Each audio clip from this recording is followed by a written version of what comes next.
chapter 9, for the text tonight, Romans chapter 9.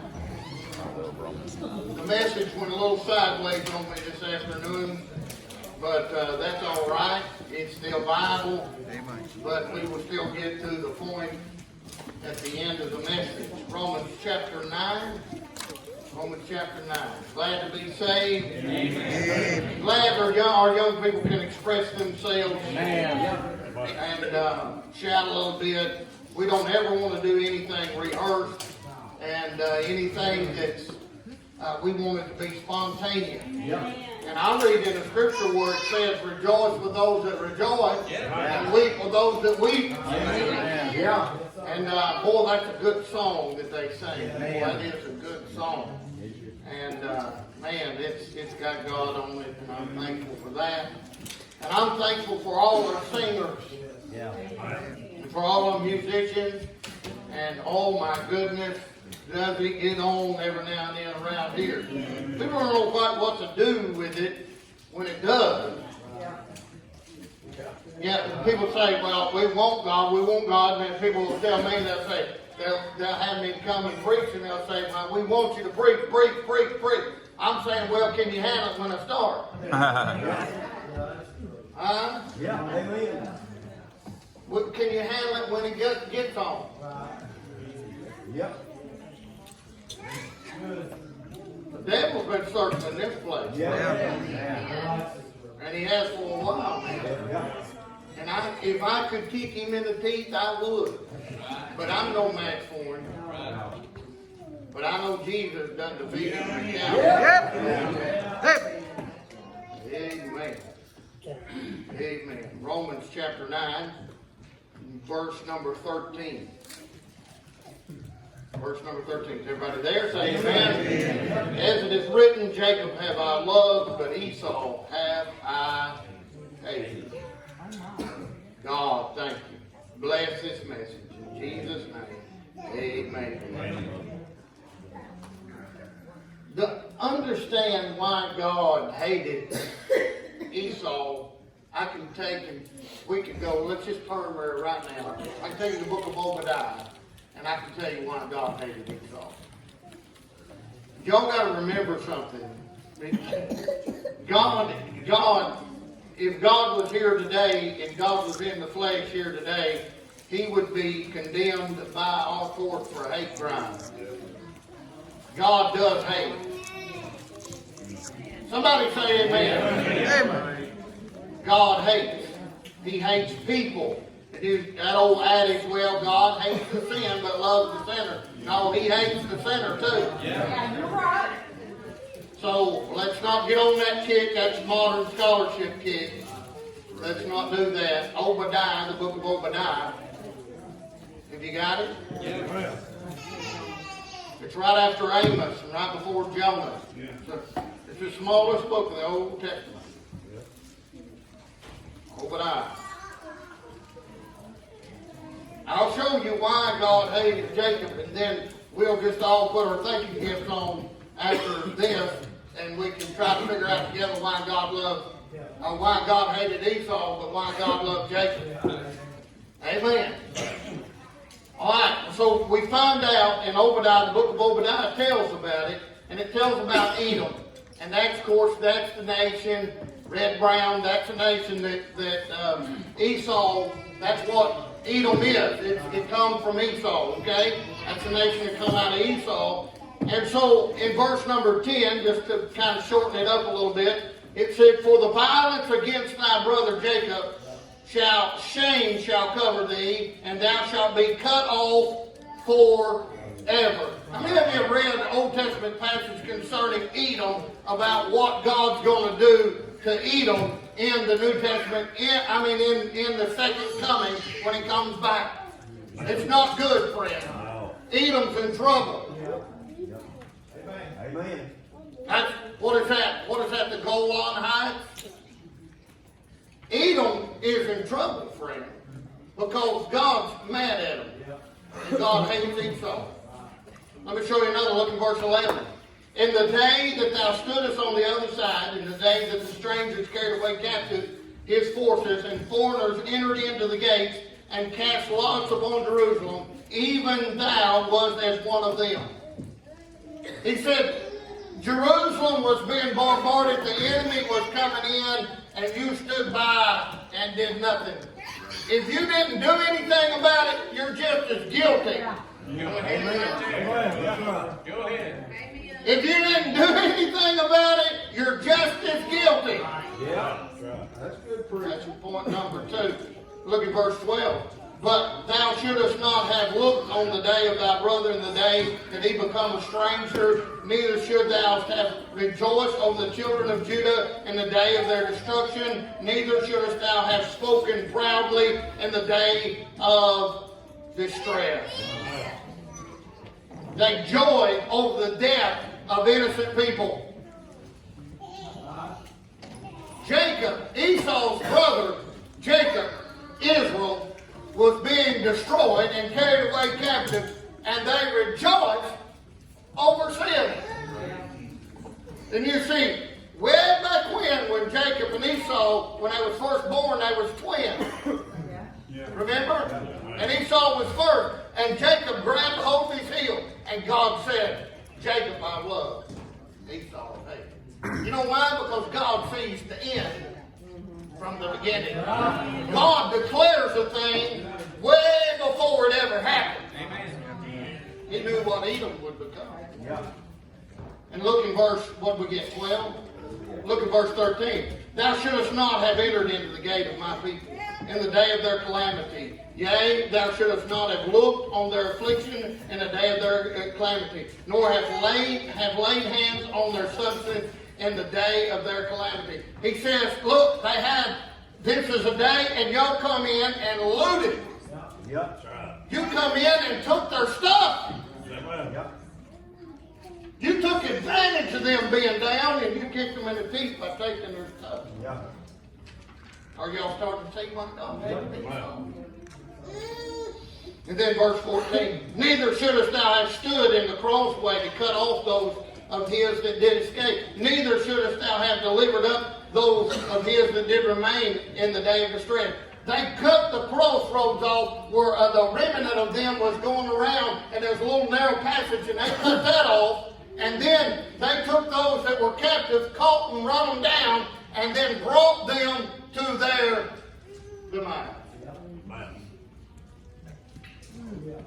And God says, for these reasons, I've hated these. Amen. Amen. Wonder how God feels about America. I know God's loved America. I know God loved America when she got started. Besides Israel, this is the only nation that God has blessed tremendously. And God's been blessing all the way. But we've turned God away. We've turned away from His Bible. As a nation, as a whole, we've turned away from God. There's nothing but stupidness. Amen. And just vileness and nastiness and craziness in this world without God. You're either a Bible thumper or you're a nut. There you go. That's true. That's us. It's crazy in this world. I can understand why God hated Esau. I can. But you know, I can't understand why God loved him. Because I'm going to tell you something, friends. Jacob wasn't no model citizen. He was a trickster from the word go. But here's the deal. God knows the end from the beginning. Amen. And out of Jacob come 12 sons. 12 tribes of Israel. And Jacob wasn't half bad when he was an old man leaning on his staff and worshiping and crossing his hands for the blessing of Joseph's 2 boys, Ephraim and Manasseh. When God says, I love Jacob, God is skipping the tribulation period, the church age, all of that stuff, God looks at the final product. When he comes down to a little bitty group that's left, a remnant that's left in Israel, the nations have destroyed them. The tribulation's got a bunch of them. The mark of the beast has got them. Yeah. But there's a remnant that's left. And he comes back for that remnant. Amen. Yeah, amen. Jacob. Esau. Then that got me to pondering, how can God love us? I mean, after all, ain't none of us Jewish. Right. We all Gentile dogs. Right. But God had mercy on us. Amen. That seems to be the theme here lately, and Philip preached about this the other night about mercy up there at the tent meeting up there. Did a wonderful job. So proud of my kids and youth and everything else. So proud of everybody that travels to revivals, and God bless you. I mean, all presence is big medicine in that world, and man, I'm telling you, it's a blessing to see. God only can love us through the sacrifice we've done. I've showed you so many times in the Bible, about what for God so loved the world that he gave his only begotten Son. The love of God is almost always, when it talks about God's love toward you and me, it's almost always connected. Are y'all listening? Yeah. To the death of his Son. The sacrifice that Jesus made. Yeah. Galatians 2:20, I'm crucified with Christ. Nevertheless I live, yet not I, but Christ liveth in me. In the life that I now live, I live by faith in the Son of God who loved me and gave himself for me. Romans 5:8, but God commendeth his love toward us in that while we were yet sinners, Christ died for us. The only way that God can love somebody like me is through the shed blood of the Lord Jesus Christ. I'm not one of his chosen. I'm not part of his crew that he started and he said he was going to put his blessings on. The only way God can love me That's right. is through the eyes. Boy, that's good preaching. Through the bloodshed Yep. of Jesus. Amen. Let me show you a verse, and you'll find it in Revelation 13. You say, Revelation 13, that's about the Antichrist. You're exactly right. Very good, sir. Very good, ma'am. Revelation 13. Revelation 13, look in verse number 8. This is during the tribulation time, and it says, and all that dwell upon the earth shall worship him. Talking about the beasts whose names are not written in the book of life of the Lamb slain. Now what's these next words? From the foundation of the world. So when was the Lamb slain? Before the world was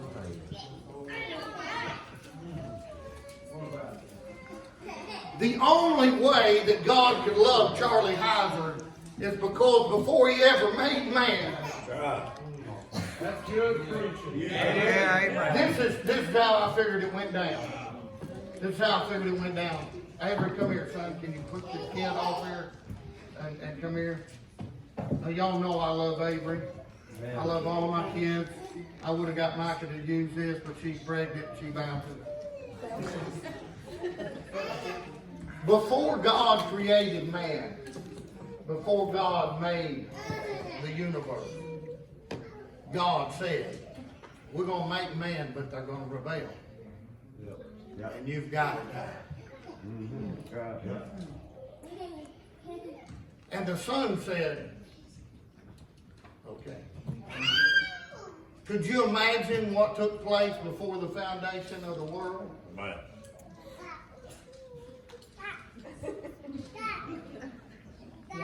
You're right. You're right. In Isaiah 53, it says that we esteemed him stricken, smitten of God, and afflicted. Right. Yeah. And it's that blood shed Yeah.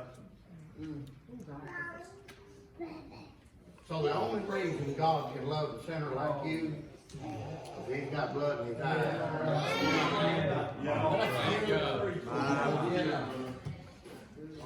The only way that he can love you is because he's got the blood of his son in his eyes. You say, well, how does people get saved and then some people don't? The people that get saved reach up and say, oh God, I see that's precious. That's something that meant something to you. You loved him so much, but you died for him. Give me that. Cover me in that. When you got saved, you didn't even know what was going on that day. Most of you didn't have the theology of salvation down. You still struggle with it today. But you cried out to God and said, God save me. And at that moment, God covered you by the blood of Jesus Christ. Amen. Friend, I'm going to tell you something. I'm not just covered by the blood tonight. I'm his son. Hallelujah. I'm his son tonight. He don't just have Jesus Christ. He's got Scotty Burrow. The same blood. Amen. Come on. Amen. Amen. When you look in the God begins to demonstrate this. Why can God have mercy upon us? Everything from Adam until they went into captivity was covered in blood. Amen. Think about it. When from Adam was covered with the blood of the animal, the skin of the animal. Abel offered the blood and God accepted his sacrifice. Abraham took his son, his only son, up on top of the hill. And God's walking up on the other side. Every step that Abraham made, God made it on the other. And God said, Abraham, don't kill your son. I know what it feels like. I just wanted to see you go through it. You're right, preacher. He said, I've killed mine. Yeah, hallelujah. From the foundation of the world. Yeah. Amen. It already happened. See, God knows the end from the beginning. Ain't that something? Abraham and then Moses with the tabernacle. And notice how God constructed the tabernacle. He instructed it with the Day of Atonement, the closest thing we got to our New Testament salvation. And that was for the nation of Israel. That Day of Atonement was the only day that the priest could go, the high priest could go in behind the veil into the very holy of holies. Amen. Let me tell you what he did. He come humbly. Yeah. You better believe he come humbly. He come with a garment with little bells tied on it. Because if they quit ringing, they pulled him out. And they sent in another one. Amen. Or they had to pray to God and God give them another, raise up another one. A high priest. Alright? He comes in humbly. Probably through the entrance under the veil. Probably lifts up the veil and goes up underneath it. Comes low. He's done offered, if you read about it, he's done offered incense in the tabernacle, and that smoke's done filled it up. Everything's full of smoke. And I can never work in there. I'm too asthmatic. Jean Woodkill, when we was doing it out here, she turned on the smoke machine, and I was teaching a class out there had it about smoke down. He goes in there, and then God fills it up with smoke on the other side.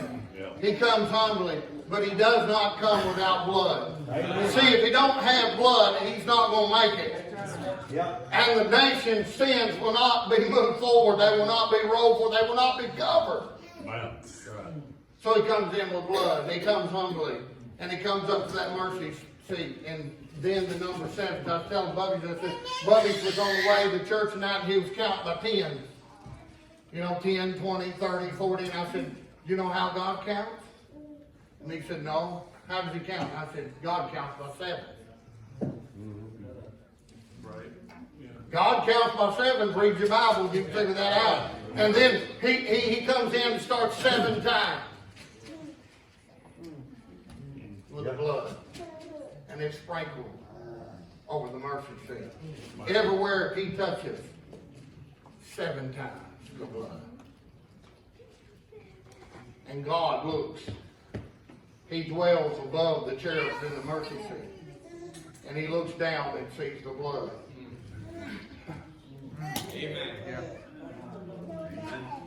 Before he sees that perfect law that condemns you, his standard of righteousness of who he is, before it condemns everybody to hell, he sees blood. Yeah. Oh, yeah. Amen. Oh, my. I ought to kill Ben High, Ben Sue, all of them Israelites. I ought to kill them all. I ought to kill all of them. I just ought to wipe them out. But then bloodshed. Yeah. We did all. Mercy.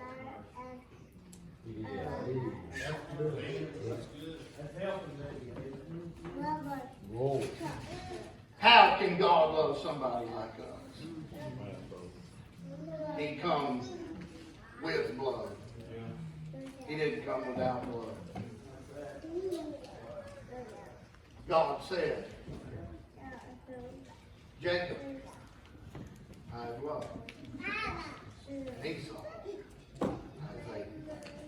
You remember when Jacob come back?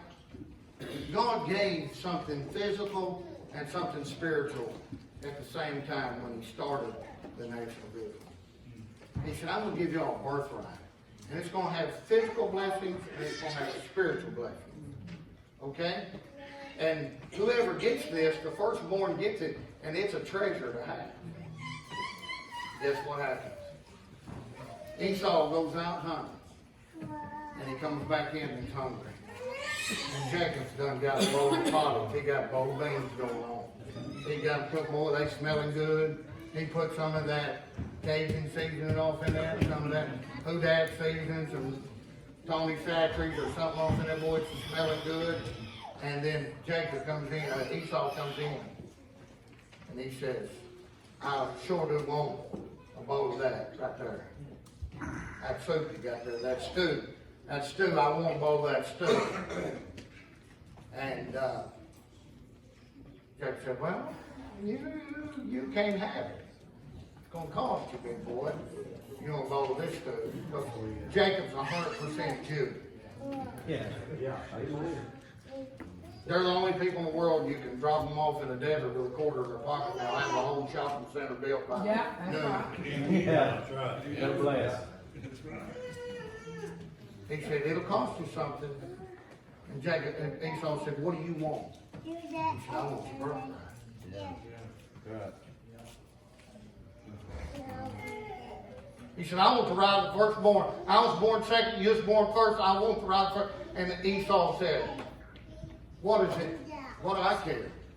If I starve with hunger, what do I care? Rejected all the spiritual and all the physical blessing that comes along with the firstborn right. The right of the firstborn. Rejected it all for a bowl of stew. Yeah. God said, Esau, I've hated. But Jacob, I love.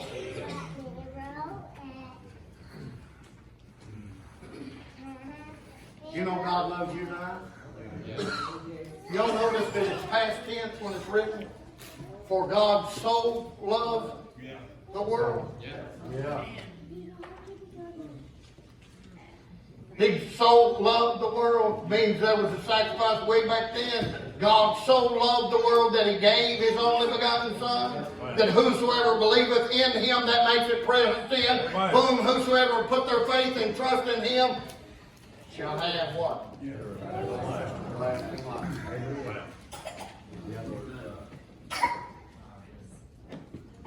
We come to God, we're hungry, we're thirsty, we're dying. And we say, God, we need something. We cry out to him.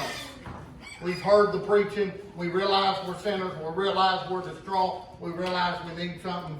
God says, I have just what you need. Yeah. And we say, God, what will it cost me? We want to know, don't we? What will it cost me? What do I got to do? Do I got to be baptized? Do I got to do good work? Do I got to climb the wall? What do I got to do, God? He said, believe me in my Son. The work's been done. Oh, bless his holy name. The work's already been done. He already paid the debt at Calvary. And all we got to do by faith, just believe in God's plan.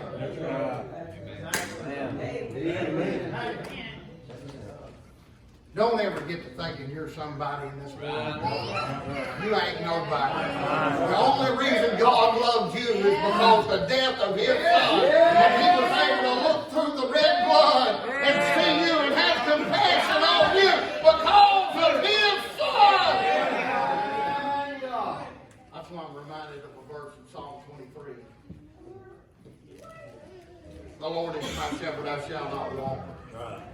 How's it go? He makes Make me me to lie down in green pastures. You lead me beside still waters. You restoreth my soul. Yea, though I walk through death, I will fear no What's evil. that? What's that? He leadeth me in the path of righteousness for what? His name's sake. His name's sake. You read the book of Romans. If we read on in Romans 9, you would find this. You would find, is God righteous and saving a bunch of heathens like us? How can God be righteous and save you? Good question. That was a problem. That was a problem. How could God be righteous? Because, see, to take Patty, He's got to take everything about her. He's got to take all her faults. She liable to blurt out anything. You know how she is. He's got to take the gossip. He's got to take everything about her. He's got to take the good, the bad, and the ugly. See, I told you. He's got to take your problems. He's got to take everything about you. He takes. So how can He take that? Daniel Casey, how can He take on you? And how can He take on me and still be righteous and have to overlook our sin? The blood. He's got to. He can't, He's God. He can't be in the same room with sinful man and this sinful garbage that we call our lives. How can He be associated with us? He's high above the heavens. How? How? There's a problem. It's a legitimate problem in Romans there. And he says, how can God be righteous and take on righteous and sinful man and not take on to Himself or His name? The solution? Jesus Christ. Became man. Wrapped in human flesh, died on an old rugged cross, took upon Him sin who knew no sin, that we might be made the righteousness of God in Him. So when we all get to heaven, guess what? Jesus Christ on the right hand of the Father is righteous, and guess what? Me standing before Him is just as righteous.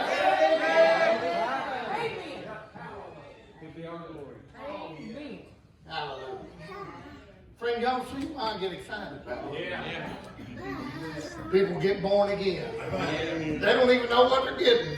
Amen. We just smile at them. These kids, they get up here and ask them, what happened to you tonight? Well, I got saved.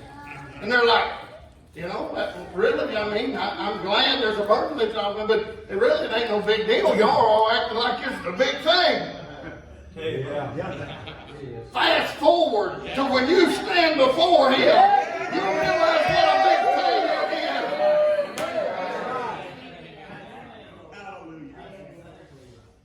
Can I put it in another vernacular while we close? Son, come here and stand in between them. I can't stand to look at them. That's true. Amen. I can't stand to look at them. Look what they've done with my Bible. Look what they've done with marriage. Look what they've done with human, in the name of human rights. Look what they've done. They're killing babies, millions of them. Look at them, pretending to have church. Like they know something about having church. You realize unless you're 100 years old, you've been in Laodicea all your life? You're right.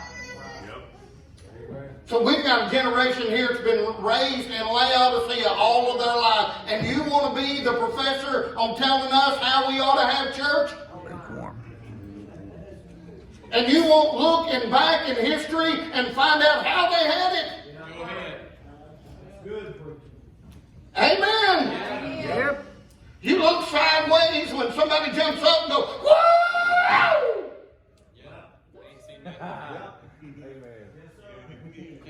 But when you look back, Oh my goodness. it's all over the place. Hallelujah. And listen, your little humble pastor is just trying to take another generation back to an old path. Back and stand right there.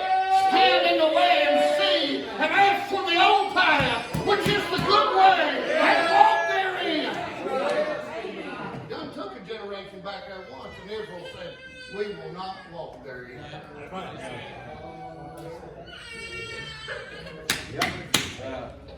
It's covered. It's covered. When somebody comes up to be saved, or I meet somebody and they say, what do I got to do? I say, it's covered. Yeah, that's right. It's not about what you do. It's covered. The bill has been paid. It's been signed. Your pardon's been delivered. All you've got to do is believe that it's happened.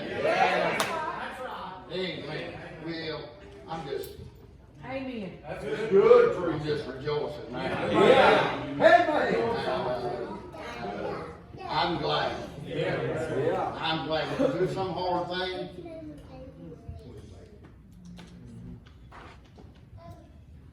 I've been studying here lately. I've been studying the manuscripts of the Bible.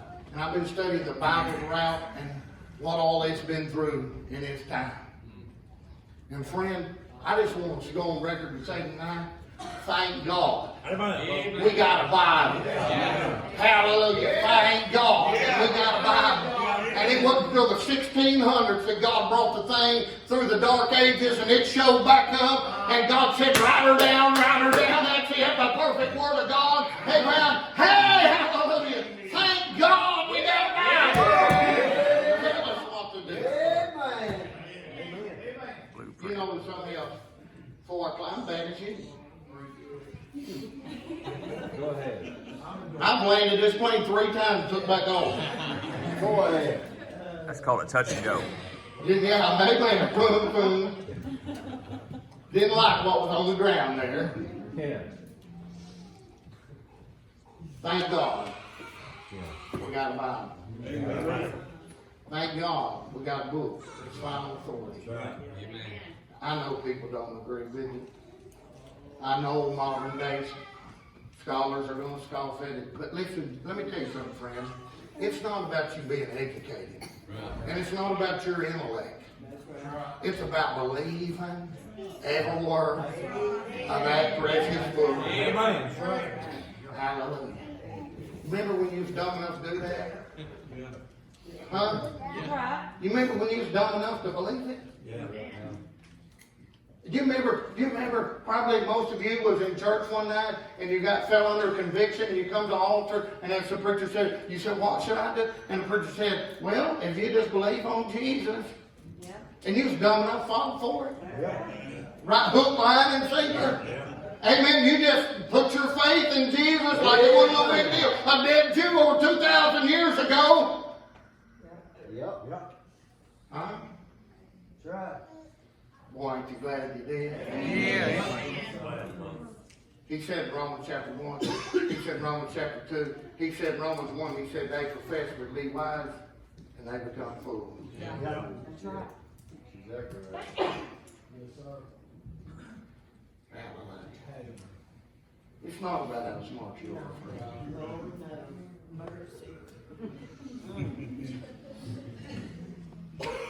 Thank God. Thank God. Thank God. Amen. It ain't about how smart you are.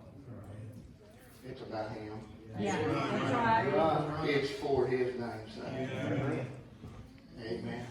I'm going to raise another generation. The Lord don't come back. I'm going to raise another generation. Hallelujah. Believes in the Word of God. That's good. Stands on the promises of God. Hallelujah. Oh my. When I think about it, it just makes me That's right. shake Come a on. little bit. The responsibility that's upon my shoulders. And oh God, we're raising another generation to seek God. Oh, help us to keep them together. Help us to keep them on the right track. Help us to keep them fed and encouraged and blessed along the way. Because I want them to raise another generation when they get old. And another generation. And another generation. And they don't have to question it. They just say, I believe it. Oh, my.